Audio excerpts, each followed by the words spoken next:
പ്രിയപ്പെട്ട സഹോദരി സഹോദരന്മാരെ, ഷാലോം TV നടത്തുന്ന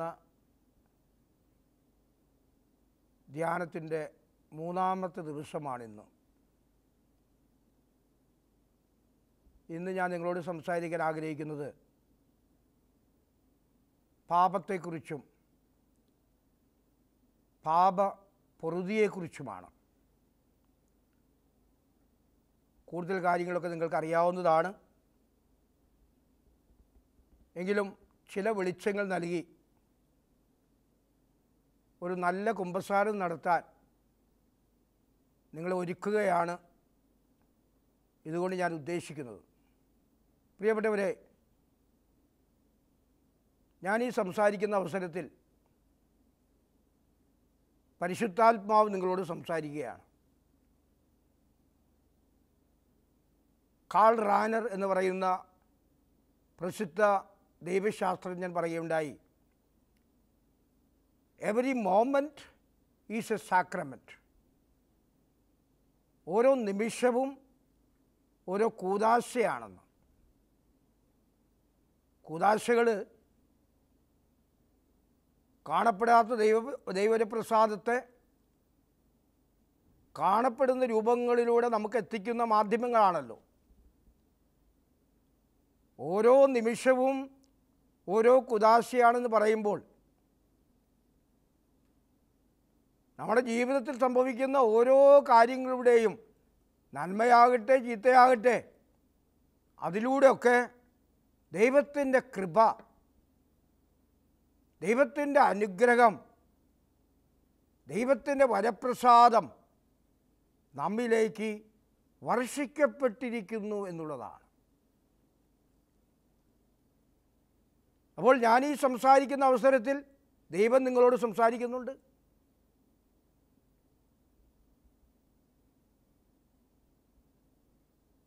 നിങ്ങളോട് ദൈവം സംസാരിച്ചുകൊണ്ടിരിക്കുന്ന ഈ അവസരത്തിൽ നിങ്ങൾക്ക് ധാരാളം പ്രചോദനങ്ങൾ നൽകിക്കൊണ്ടിരിക്കുകയാണ്. നിങ്ങൾക്ക് വായിക്കുവാനായിട്ട് ലൂക്കായുടെ സുവിശേഷം അധ്യായം 15 ഇവയൊക്കെ നിങ്ങൾക്ക് വായിച്ചു നോക്കാവുന്നതാണ്. പാപത്തെക്കുറിച്ചും പാപപ്പൊറുതിയെക്കുറിച്ചും ചിന്തിക്കുമ്പോൾ ഒന്നാമതായി നിങ്ങളോട് എനിക്ക് പറയാനുള്ളത്, God never keeps an account of your sins. God never keeps an account of your sins. നിങ്ങളുടെ പാപങ്ങളെക്കുറിച്ച് ദൈവം ഒരിക്കലും കണക്കെഴുതി സൂക്ഷിക്കുന്നില്ല. അങ്ങനെ ഒരു ചിന്താഗതി നമ്മളിലൊക്കെ ഉണ്ട്. ദൈവത്തെ നമ്മൾ പലപ്പോഴും കാണുന്നത് ഒരു പോലീസ്മാൻ ദൈവമായിട്ടാണ്. നമ്മുടെ കൊച്ചു കൊച്ചു കുറ്റങ്ങൾ കണ്ടുപിടിച്ച് നമ്മളെ ശിക്ഷിക്കുന്നതിന് വേണ്ടി നമ്മുടെ പിന്നാലെ നടക്കുന്ന ദൈവം.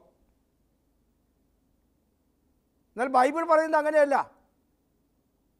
ബൈബിൾ നമ്മളെ പഠിപ്പിക്കുന്നത് ബൈബിളിൻ്റെ ആദ്യത്തെ പേജ് മുതൽ അവസാനത്തെ പേജ് വരെ നമ്മളെ പഠിപ്പിക്കുന്നത് ഗാഡ് ഈസ് ലവ്, ദൈവം സ്നേഹമാണ് എന്നുള്ളതാണ്. അപ്പം ദൈവം ഒരിക്കലും നമ്മുടെ പാപങ്ങളെ കണക്കെഴുതി സൂക്ഷിക്കുന്നില്ല. ഞാനൊരു ഉദാഹരണം നിങ്ങളോട് പറയാം. ഒരിക്കലും അൽമായൻ, അയാൾക്ക് എപ്പോഴും കർത്താവ് പ്രത്യക്ഷപ്പെടുന്നു. പല കാര്യങ്ങളെപ്പറ്റിയും കർത്താവ് അദ്ദേഹത്തോട് സംസാരിക്കുകയാണ്. ഇക്കാര്യം എങ്ങനെയെങ്കിലും മെത്രാനെ അറിയിക്കണമെന്ന് അദ്ദേഹം ചിന്തിക്കുകയാണ്. ഒരു ദിവസം മെത്രാസന മന്ദിരത്തിൽ പോയി സെക്രട്ടറിയോട് ഒരു അപ്പോയിൻമെൻറ്റ് ചോദിച്ചു. സെക്രട്ടറി പറഞ്ഞു, പിതാവ് ഇന്ന് തിരക്കിലാണ്, എങ്കിലും അല്പസമയം തരാനായിട്ട് ഞാൻ പറയാമെന്ന് പറഞ്ഞു. കുറച്ച് നേരം കഴിഞ്ഞപ്പോൾ ഇദ്ദേഹത്തെ വിളിച്ചുകൊണ്ട് മെത്രാൻ്റെ അടുത്തേക്ക് കൊണ്ടുപോയി. മെത്രാൻ ആദ്യം കുശലൊക്കെ പറഞ്ഞതിന് ശേഷം എന്തിനാണ് വന്നതെന്ന് അദ്ദേഹത്തോട് ചോദിക്കുകയാണ്. അപ്പോൾ ആ മനുഷ്യൻ പറഞ്ഞു, എൻ്റെ പിതാവേ, എല്ലാ ദിവസവും രാത്രിയിൽ യേശു എനിക്ക് പ്രത്യക്ഷപ്പെടുകയാണ്, പല കാര്യങ്ങളെക്കുറിച്ച് എന്നോട് സംസാരിക്കുന്നു. ഈ കാര്യം അങ്ങയോടൊന്ന് പറയണമെന്ന് എനിക്ക് തോന്നി, അതുകൊണ്ട് ഞാൻ വന്നതാണ്. ഈ മെത്രാൻ ഇദ്ദേഹത്തെ വളരെ സീരിയസ് ആയിട്ടൊന്നും എടുത്തില്ല.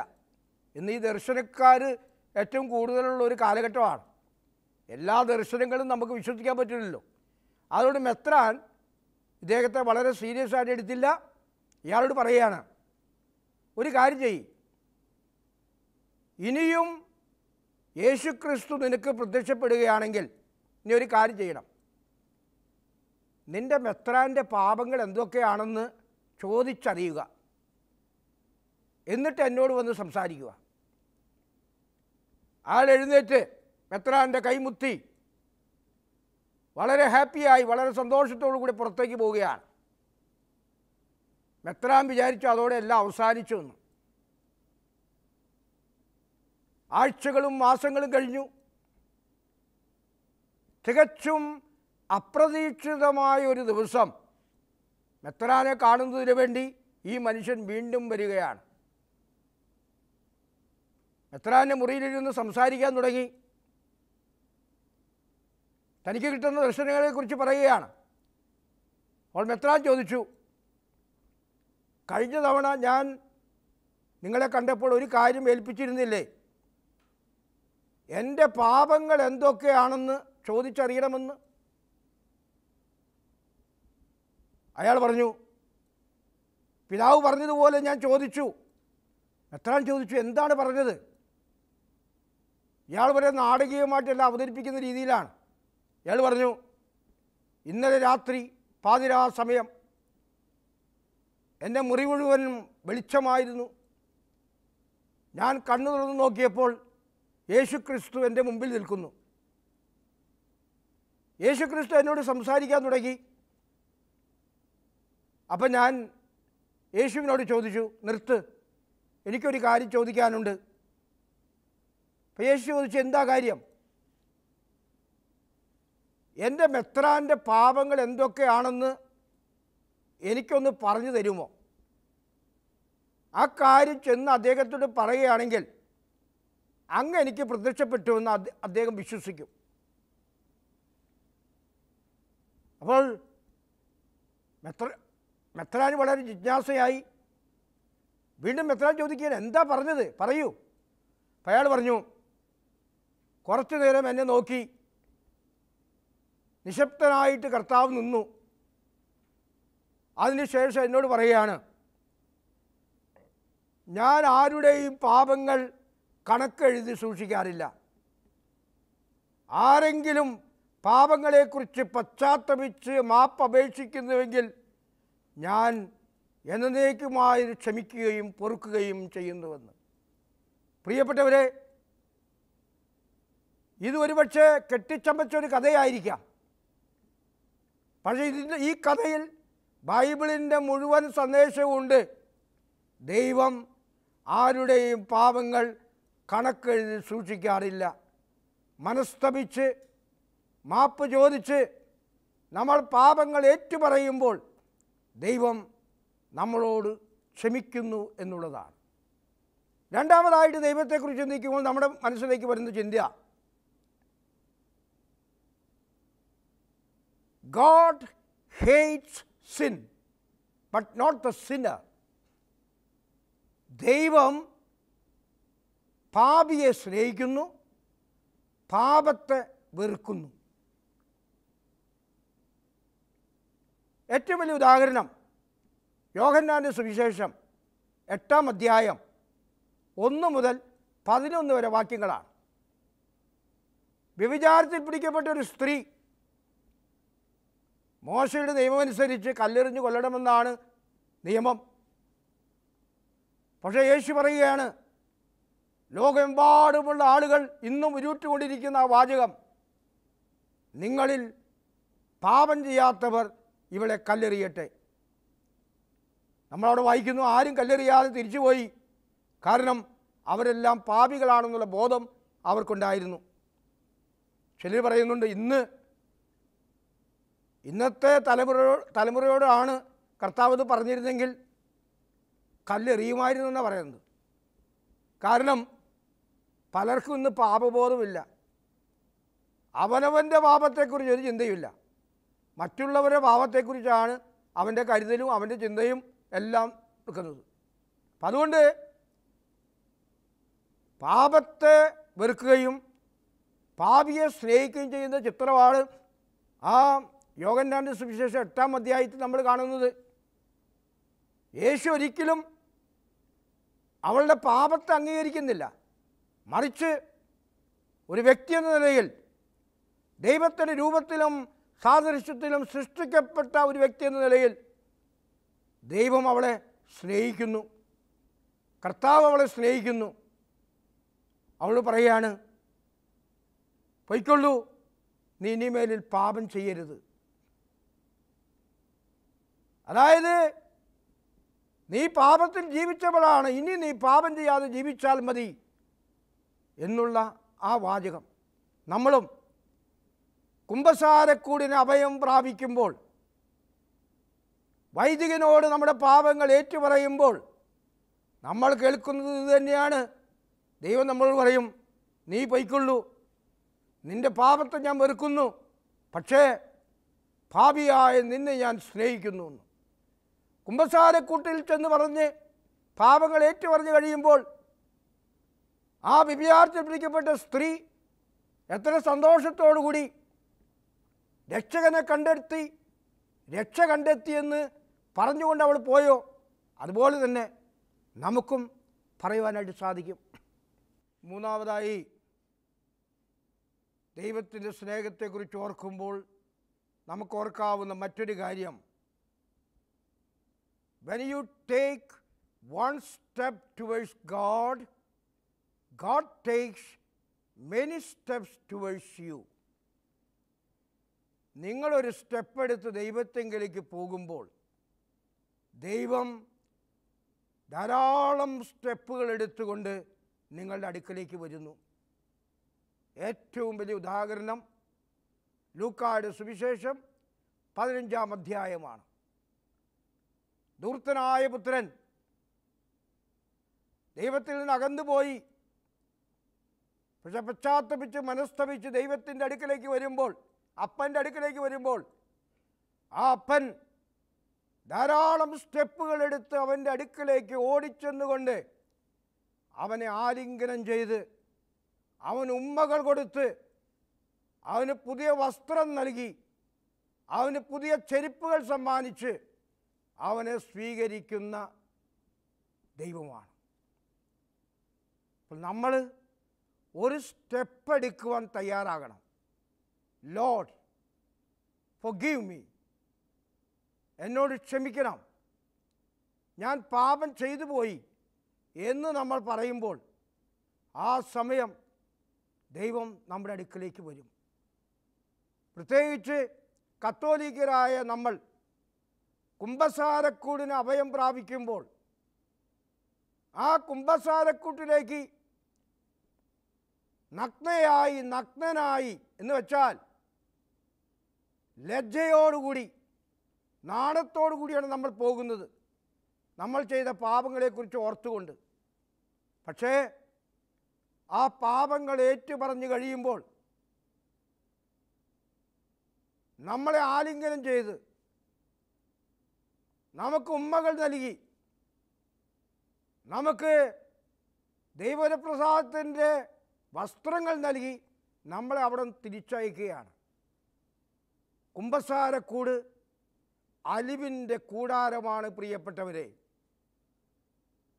ദൈവത്തിൻ്റെ സ്നേഹം, ദൈവത്തിൻ്റെ കരുണ നമ്മൾ കണ്ടുമുട്ടുന്നത് ആ കുമ്പസാരക്കൂട്ടിലാണ്. അവിടെ ഇരിക്കുന്ന വൈദികൻ ദൈവത്തിൻ്റെ കർത്താവിൻ്റെ പ്രതിനിധിയാണ്.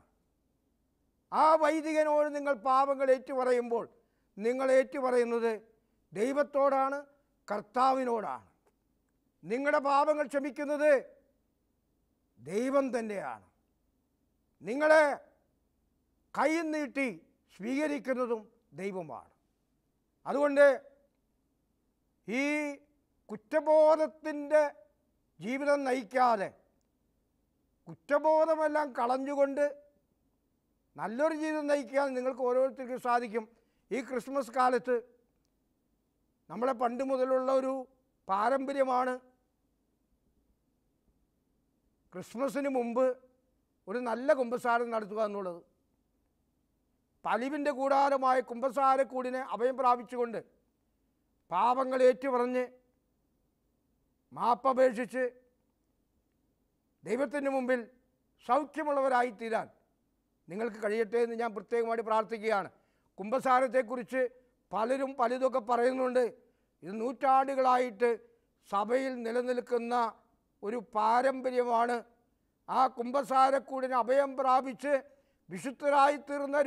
വിശുദ്ധരായിത്തീർന്ന പാപികൾ നിരവധിയാണെന്നുള്ള കാര്യം നിങ്ങൾ ഒരിക്കലും മറക്കരുത്. ഒരിക്കലും ചെറുപ്പക്കാരൻ്റെ സംസാരം ഞാൻ കേൾക്കുകയുണ്ടായി. ഒരു ധ്യാനത്തിൽ ആ ചെറുപ്പക്കാരൻ സാക്ഷ്യം പറഞ്ഞതാണ്. പള്ളിപ്പോക്ക് നിർത്തി, ബൈബിൾ വായന നിർത്തി, വിശ്വാസമില്ലാതെ ഇങ്ങനെ ജീവിക്കുന്ന കാലം. അങ്ങനെ ഇരിക്കും ഒരു ദിവസം അദ്ദേഹത്തിന് തോന്നി പള്ളിയിൽ പോകണമെന്ന്. പള്ളിയിൽ പോയി കുറച്ചു നേരം ഇരുന്ന് പ്രാർത്ഥിച്ചു. നോക്കിയപ്പോൾ അച്ഛൻ കുമ്പസാരക്കൂട്ടിലിരിക്കുന്നു. കുമ്പസാരിച്ചിട്ട് 20 വർഷക്കാലമായിരുന്നു. ആ ചെറുപ്പക്കാരൻ പറയുകയാണ്, ഞാൻ കുമ്പസാരക്കൂടിന് അഭയം പ്രാപിച്ചു. 20 വർഷമായിട്ട് ഞാൻ അതിനെ കണ്ടിട്ടുണ്ടായിരുന്നില്ല. ഞാൻ അവിടെ ചെന്ന് എൻ്റെ പാപഭാരം എല്ലാം അവിടെ ക്രിസ്തുവിൻ്റെ പ്രതിനിധിയായിരിക്കുന്ന വൈദികനോട് ഏറ്റുപറഞ്ഞു. വൈദികൻ എന്നെ ആശ്വസിപ്പിച്ചുകൊണ്ട് സംസാരിച്ചു. നീ നടന്ന വഴികളെല്ലാം മോശമായിരുന്നു, പാപത്തിൻ്റെ താഴ്വരയിലൂടെ നടക്കുകയായിരുന്നു. പക്ഷേ ആ പാപത്തിൻ്റെ താഴ്വരയിൽ നിന്നും ദൈവം നിന്നെ ഉയർത്തിക്കൊണ്ടുവന്നിരിക്കുകയാണ്. പാപത്തിൻ്റെ കയത്തിൽ നിന്നും വിശുദ്ധിയുടെ സമൃദ്ധിയിലേക്ക് നീ ഇന്ന് കടന്നു വന്നിരിക്കുന്നു. പ്രിയപ്പെട്ട മകനെ, ഇന്ന് കർത്താവ് നിന്നോട് പറയുന്നു, നീ പൊയ്ക്കൊള്ളുക, നിൻ്റെ പാപങ്ങളെല്ലാം ക്ഷമിക്കപ്പെട്ടിരിക്കുന്നുവെന്ന്. ആ വൈദികൻ്റെ ആശീർവാദം സ്വീകരിച്ചുകൊണ്ട് ആ പള്ളിയിൽ വന്ന് വീണ്ടും മുട്ടുകുത്തി കഴിഞ്ഞപ്പോൾ എൻ്റെ മനസ്സിന് വലിയ ശാന്തി ലഭിച്ചതായി എനിക്ക് തോന്നി. സൗഖ്യമുള്ള മനുഷ്യനായി ഞാൻ തീർന്നു. എൻ്റെ ആത്മാവിനും മനസ്സിനും ശരീരത്തിനും ഹൃദയത്തിനുമെല്ലാം ആ കുമ്പസാരം വഴി സൗഖ്യമാണ് ലഭിച്ചതെന്ന് ആ ചെറുപ്പക്കാരൻ സാക്ഷ്യം പറഞ്ഞുകൊണ്ട് പറയുകയായിരുന്നു. പ്രിയപ്പെട്ടവരെ, ഇതുപോലെ തന്നെ നിങ്ങളും, ഞാൻ വീണ്ടും പറയുന്നു, അലിവിൻ്റെ കൂടാരമായ കുമ്പസാരക്കൂടിനെ അഭയം പ്രാപിച്ചുകൊണ്ട് പാപങ്ങൾ എണ്ണി എണ്ണി പറഞ്ഞുകൊണ്ട് കുമ്പസാരിക്കുമ്പോൾ കളവ് പറയരുത്, എല്ലാം ഏറ്റുപറയണം, സത്യസന്ധമായി പറയണം. അങ്ങനെ പറയുമ്പോൾ നിങ്ങളുടെ പാപങ്ങൾ ക്ഷമിക്കാനിരിക്കുന്ന കർത്താവ് നിങ്ങളിലേക്ക് കടന്നു വരും. It becomes an encounter with Christ. ക്രിസ്തുവുമായിട്ടുള്ള ഒരു കണ്ടുമുട്ടലായിത്തീരും ആ കുമ്പസാരം. ഓരോ കൂദാശയും ക്രിസ്തുവുമായിട്ടുള്ള കണ്ടുമുട്ടലാണ്. കുമ്പസാരം എന്ന കൂദാശ നമ്മളോട് ക്ഷമിക്കുന്ന ക്രിസ്തുവിനെ കണ്ടുമുട്ടുന്ന രംഗമാണ്. അത് നിങ്ങൾക്ക് സാധിക്കട്ടെ എന്ന് ഞാൻ പ്രാർത്ഥിക്കുന്നത്. നാലാമതായിട്ട്, ദൈവത്തെക്കുറിച്ചും ദൈവത്തിൻ്റെ സ്നേഹത്തെക്കുറിച്ചും ചിന്തിക്കുമ്പോൾ നമ്മുടെ മനസ്സിലേക്ക് വരുന്നത്, നിങ്ങൾ പാപങ്ങൾ ഏറ്റുപറഞ്ഞുകൊണ്ട് ദൈവത്തിൻ്റെ അടുക്കലേക്ക് ചെല്ലുമ്പോൾ ദൈവം നിങ്ങളെ പുതിയ സൃഷ്ടിയാക്കുന്നു, പുതിയ മനുഷ്യരാക്കുന്നു. നിങ്ങളിൽ സംഭവിച്ച പരിവർത്തനം നിങ്ങളെ നവസൃഷ്ടികളാക്കി തീർക്കുകയാണ് ചെയ്യുന്നത്.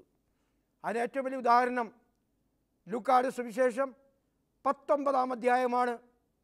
സക്കേവൂസിൻ്റെ കഥ. സക്കേവൂസ് പാപിയായിരുന്നു പ്രിയപ്പെട്ടവരെ. പക്ഷേ കർത്താവിനെ കണ്ടുമുട്ടിക്കഴിഞ്ഞപ്പോൾ അയാൾ എന്താണ് പറയുന്നത്? എൻ്റെ വസ്തുവിൽ പകുതി ഞാൻ ദരിദ്രർക്ക് ദാനം ചെയ്യുന്നു. ഞാൻ ആരുടെയെങ്കിലും എന്തെങ്കിലും വഞ്ചിച്ചെടുത്തിട്ടുണ്ടെങ്കിൽ 4 ഇരട്ടിയായി ഞാൻ തിരികെ കൊടുക്കുന്നു. കർത്താവ് പറഞ്ഞത് എന്താണ്? ഇന്ന് ഈ ഭവനത്തിന് രക്ഷ കൈവന്നിരിക്കുന്നുവെന്ന്. നിങ്ങളും ഒരു നല്ല കുമ്പസാരമൊക്കെ കഴിച്ച് പുറത്തേക്ക് വന്നുകൊണ്ട് ഇനി പാപം ചെയ്യില്ല എന്നും ചെയ്ത പാപങ്ങൾക്ക് ഞാൻ പരിഹാരം ചെയ്യുമെന്നും പറയുകയാണെങ്കിൽ കർത്താവ് പറയും, ഇന്ന് നിനക്കും നിൻ്റെ കുടുംബത്തിനും രക്ഷ കൈവന്നിരിക്കുന്നുവെന്ന്. ഈ ക്രിസ്മസിന് ക്രിസ്തുവിനെ സ്വീകരിക്കാൻ ഒരുങ്ങുന്ന നമുക്ക് വീണ്ടും ഞാൻ പറയുകയാണ്, ഒരു നല്ല കുമ്പസാരം നടത്തി അതിന് വേണ്ടി ഒരുങ്ങാം. വിശുദ്ധ കുർബാനയിൽ പങ്കെടുത്തുകൊണ്ട് യേശുക്രിസ്തുവിനെ അപ്പത്തിൻ്റെ രൂപത്തിൽ നമുക്ക് സ്വീകരിക്കാം. ആ യേശുക്രിസ്തു നിങ്ങളുടെ ഹൃദയത്തിൽ നിറഞ്ഞു നിൽക്കും. നിങ്ങളുടെ ജീവിതത്തിലെ ഏറ്റവും വലിയ അനുഗ്രഹമായിരിക്കും അത്. ഈ അനുഗ്രഹം നിങ്ങൾ ഒരിക്കലും തള്ളിക്കളയരുത് എന്നാണ് എനിക്ക് നിങ്ങളോട് പറയാനുള്ളത്. എൻ്റെ അനുഭവം വെച്ചുകൊണ്ട് ഞാൻ പറയുമ്പോൾ, ഓരോ പ്രാവശ്യം കുമ്പസാരക്കൂടിന് അഭയം പ്രാപിക്കുമ്പോഴും എനിക്കെത്രയോ കൃപകളാണ് ദൈവം അതിലൂടെ നൽകിയിരിക്കുന്നത് ഞാൻ മനസ്സിലാക്കുന്നു. പല മാർപ്പാപ്പമാരും എല്ലാ ദിവസവും കുമ്പസാരിക്കുമായിരുന്നു പറയുന്നു. പല വിശുദ്ധന്മാരും എല്ലാ ദിവസവും കുമ്പസാരിക്കാമായിരുന്നു. എന്തുകൊണ്ടാണത്? ഇതൊരു കൂദാശയാണ്. ആ കൂദാശ സ്വീകരിക്കുന്നവർ ദൈവത്തിൻ്റെ വരപ്രസാദം, ദൈവത്തിൻ്റെ കൃപ എന്നിലേക്ക് നിറഞ്ഞൊഴുകുകയാണെന്നുള്ള സത്യമാണത്. അപ്പോൾ ഇക്കാര്യങ്ങൾ എപ്പോഴും ഓർക്കുക. അതുപോലെ തന്നെ പാപത്തെക്കുറിച്ച് നിരവധി കാര്യങ്ങൾ നമുക്ക് പറയാൻ സാധിക്കും. പാപമെന്ന് പറയുന്നത് ബന്ധങ്ങളിലുള്ള ഉലച്ചിലാണ്, ബന്ധങ്ങളിലുള്ള തകർച്ചയാണ്. മനുഷ്യരോടുള്ള ബന്ധത്തിൽ, ദൈവത്തുമായിട്ടുള്ള ബന്ധത്തിൽ, പ്രപഞ്ചവുമായിട്ടുള്ള ബന്ധത്തിൽ, നിങ്ങളോട് തന്നെയുള്ള ബന്ധത്തിൽ വരുന്ന ഒരു മാറ്റമാണത്. മറ്റൊന്ന് പാപത്തെക്കുറിച്ച് പറയാവുന്നത്, ചക്രവാളം ചുരുങ്ങുന്നത്, ദർശനങ്ങൾ ചുരുങ്ങുന്നത്, ആകാശം ചുരുങ്ങുന്നത് പാപമാണ്. നമ്മൾ ധാരാളം കാര്യങ്ങൾ വിശുദ്ധ ഗ്രന്ഥത്തിലൂടെ കേൾക്കുന്നു. പക്ഷെ നമ്മളുടെ സങ്കുചിത മനസ്ഥിതി മൂലം മനുഷ്യരെല്ലാവരും നമ്മൾ സ്വീകരിക്കില്ല. പല കാരണങ്ങൾ കൊണ്ട് മനുഷ്യരെ നമ്മൾ അകറ്റി നിർത്തും. എല്ലാവരെയും അംഗീകരിക്കുവാനും എല്ലാവരെയും സ്വീകരിക്കുവാനും എല്ലാവരും ദൈവത്തിൻ്റെ മക്കളാണെന്ന് പറഞ്ഞുകൊണ്ട് ഏത് ജാതിയിലുള്ളവരായിക്കൊള്ളട്ടെ, ഏത് മതത്തിലുള്ളവരായിക്കൊള്ളട്ടെ, അവരെയൊക്കെ സ്വീകരിക്കാൻ കഴിയുമ്പോൾ നമ്മുടെ ആകാശം, നമ്മുടെ ദർശനങ്ങൾ വിശാലമായിരിക്കും. അത്തരത്തിലുള്ളൊരു ദർശനം നമുക്ക് ക്രിസ്മസിലുണ്ടാകാൻ പ്രത്യേകം പ്രാർത്ഥിക്കണം. ആകാശം ചുരുങ്ങുന്നത്, ചക്രവാളങ്ങൾ ചുരുങ്ങുന്നത്, ദർശനങ്ങൾ ചുരുങ്ങുന്നത് പാപമാണെന്ന് എപ്പോഴും നമ്മൾ ചിന്തിക്കണം. ഈ ലോകത്തിലേക്ക് കർത്താവ് വന്നത് നമ്മളെ രക്ഷിക്കുന്നതിന് വേണ്ടിയിട്ടാണ്. ഒരു കൂട്ടം ആളുകളെ മാത്രമല്ല, എല്ലാ മനുഷ്യരെയും രക്ഷിക്കുന്നതിന് വേണ്ടി. തൻ്റെ ഏകജാതനിൽ വിശ്വസിക്കുന്നവരാരും നശിച്ചു പോകാതെ രക്ഷ പ്രാപിക്കേണ്ടതിന് തൻ്റെ പുത്രനെ നൽകുവാൻ തക്കവണ്ണം മനുഷ്യരെ അത്രമാത്രം സ്നേഹിച്ച ദൈവത്തെയാണ് പുൽക്കൂട്ടിൽ നമ്മൾ കാണുന്നത്. പുൽക്കൂട്ടിൽ ദൈവം ചെറുതായി, പുൽക്കൂട്ടിൽ ദൈവം എളിമയുള്ളവനായി, പുൽക്കൂട്ടിൽ ദൈവം സ്വയം ഇല്ലാതായി എന്ന് പറയാൻ സാധിക്കും. ദൈവം മനുഷ്യനായ ആ ക്രിസ്മസ് ദിവസത്തിൽ പുതിയൊരു മനോഭാവം നമ്മളിലുണ്ടാകാൻ, പുതിയൊരു മനസ്സുണ്ടാകാൻ നമുക്ക് പ്രാർത്ഥിക്കാം. ഈ വരുന്ന ആരാധനയിൽ പങ്കെടുത്തുകൊണ്ട് ഇന്ന് ഞാൻ പറഞ്ഞ ഈ കാര്യങ്ങളെക്കുറിച്ച് കൂടുതൽ വരങ്ങൾ ലഭിക്കാൻ നിങ്ങൾക്ക് സാധിക്കട്ടെ എന്ന് ഞാൻ പ്രത്യേകമായി പ്രാർത്ഥിക്കുകയാണ്. ദൈവം നിങ്ങളെ അനുഗ്രഹിക്കട്ടെ.